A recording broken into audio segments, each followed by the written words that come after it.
Hello.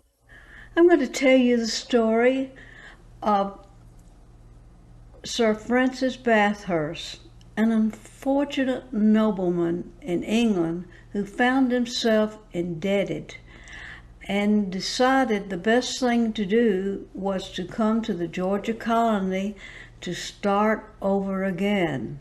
And so he brought his wife and his three daughters and one son into Savannah and settled on land on Coston's Bluff near the first plantation in Savannah called Oxted and owned by Thomas Coston, who was the local magistrate. Sir Bathurst was no farmer. In fact, he didn't have any talents at all.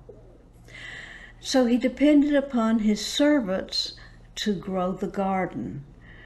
Well, English people were not accustomed to the heat and the humidity in Savannah, and several of these servants fainted in the fields and later died.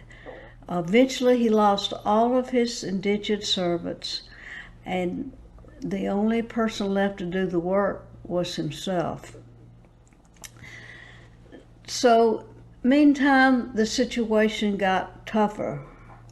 There was a drought, all the cornfields dried up, and then that was followed by tumultuous rainstorms in the region, which also affected the crops. So everyone in Savannah there for a year or so were doing pretty poorly. Well, eventually one of the daughters of Sir Bathurst married, but the person that she married stole some property from Sir Bathurst and made off for Charleston. Later, that husband died, and Elizabeth had to return home again to her family.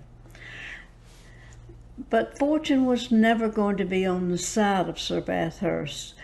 One day, Thomas Custon came by and helped the nobleman plant some peas in his garden, and he wrote a letter to the trustees in England informing them of that, and he even sadly stated that Sir Bathurst and his family were well.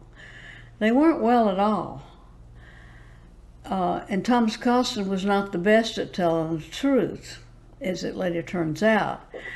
So it got to the point where when the wife of the nobleman died, he became desperate. He wanted to marry again. That's what noblemen did.